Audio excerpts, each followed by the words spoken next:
Right, ఇక details చూస్తే వైఎస్ఆర్ కాంగ్రెస్ పార్టీలో ఇన్ఛార్జీల మార్పులు చేర్పులపై కసరత్తు తుది దశకు చేరుకుంది. 3వ జాబితా ప్రకటన సందర్భంగా సంక్రాంతి తర్వాత మరో 2 జాబితాలు ఇస్తామని మంత్రి బొత్స వెల్లడించగా ఫిబ్రవరి మొదటి వారం నాటికి మొత్తం ఇన్ఛార్జీల జాబితాను ఆ పార్టీ సిద్ధం చేసే పనిలో పడింది. ఓవైపు కసరత్తు జరుగుతుండగానే మరోవైపు నేతలు ఒక్కొక్కరుగా పార్టీని వీడి వెళ్లిపోవడం అగ్రనేతల కలవరానికి కారణమవుతోంది.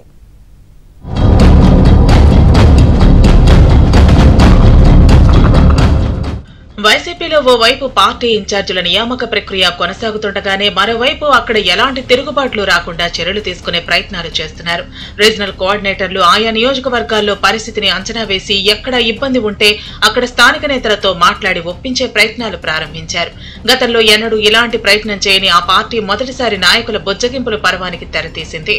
అయితే వారు ససేమిరా అంటే అక్కడ మరో ప్రత్యామ్నాయాన్ని కూడా అధినేత ముందుంచేందుకు జాబితాను సిద్ధం చేస్తున్నారు. ఇదిలా ఉంటే రానున్న వారం రోజుల్లో 4వ జాబితాను సిద్ధం చేసేందుకు సమాయత్తం అవుతున్న వైసీపీ 15 నుంచి 20 అసెంబ్లీ స్థానాలకు మార్పులు చేర్పులతో పాటు దాదాపుగా ఎంపీ స్థానాలలో ఇన్ఛార్జీలను ఫైనల్ చేయనున్నారని చెబుతున్నారు. మార్కాపురం, కనిగిరి, గిత్తలూరు, కందుకూరు, తిరువూరు, పెందుర్తి, ఆళ్లగడ్డ, గోపాలపురం, కొవ్వూరు, నందికొట్కూర్, మడకసిర, సింగనమల, ఎస్కోట, చోడవరం, జీడి నెల్లూరు అసెంబ్లీ నియోజకవర్గాలతో పాటు మరిన్ని నియోజకవర్గాల్లో మార్పులు చేర్పులపై ఆ పార్టీ కసరత్తు చేస్తోంది.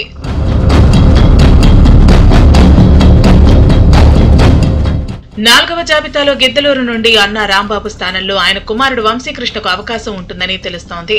కందుకూరులో బుర్రా మధుసూదన్ యాదవ్, తిరువురుకు కేశినేనితో పాటు వైసీపీలోకి వెళ్లిన నల్లగట్ల స్వామిదాస్, పెందుర్తికి సిట్టింగ్ ఎమ్మెల్యే అదీప్ రాజ్ లేదా మంత్రి గుడివాడ అమర్నాథ్, గోపాలపురం నుండి మంత్రి తానేటి వనిత, కోవూరు నుండి తలారి వెంకట్రావులను ఇన్ఛార్జీలుగా నియమిస్తారని తెలుస్తోంది. సిట్టింగ్ స్థానాల్లో మంత్రి వనిత, తలారి వెంకట్రావులు తీవ్ర వ్యతిరేకత మూటగట్టుకోవడంతో వారిని అటు ఇటు మార్చి ఓటర్లను ఏమార్చొచ్చని వైసీపీ ప్రయత్నిస్తోంది. ఇక మడకసిర నియోజకవర్గంలో శుభకుమార్ కు అవకాశం ఉంటుందని తెలుస్తోంది. సింగనమల నియోజకవర్గం సిట్టింగ్ ఎమ్మెల్యే జొన్నలగడ్డ పద్మావతిని తప్పించి యామిని బాలా లేదా ఆ కుటుంబంలో వేరొకరికి ఇన్ఛార్జిగా అవకాశం కల్పిస్తారని తెలుస్తోంది. వీరితో పాటు మరిన్ని నియోజకవర్గాల్లో కూడా ఇన్ఛార్జీల మార్పులు చేర్పులపై కసరత్తు చేస్తున్నారు. ఇదిలా ఉంటే ఓవైపు ఇలా కసరత్తు జరుగుతుండగానే ఎంపీ బాలశౌరి, ఎమ్మెల్యే పార్థసారథి లాంటి సీనియర్లు పార్టీకి హ్యాండ్ ఇచ్చేయడంతో పార్టీ పెద్దలు పునరాలోచనలో పడ్డారు. 4వ జాబితా విషయంలో ఆచితూచి ముందడుగు వేస్తున్న ఎదురుదెబ్బలు ఆ పార్టీకి తప్పటం లేదు. ఇదిలా ఉంటే ఇక ఎంపీ జాబితా పైన తుది కసరత్తు చేస్తుండగా నంద్యాల నుండి సినీ నటుడు అలీ, రాజమండ్రి నుండి దర్శకుడు వివి వినాయక్ పేర్లు వినిపిస్తున్నాయి. అటు ఒంగోలు పార్లమెంట్ ను మాగుంటకే ఇవ్వాలని బాలినేని పట్టుపడుతున్నా చెవిరెడ్డికి అక్కడికి తెచ్చే ప్రయత్నాలు చేస్తున్నారు. కుదరకపోతే దర్శి సిట్టింగ్ ఎమ్మెల్యే మద్దిశెట్టి వేణుగోపాల్ కు ఒంగోలు పార్లమెంటు నుండి పోటీ చేయించే యోచన చేస్తున్నట్టు తెలుస్తోంది.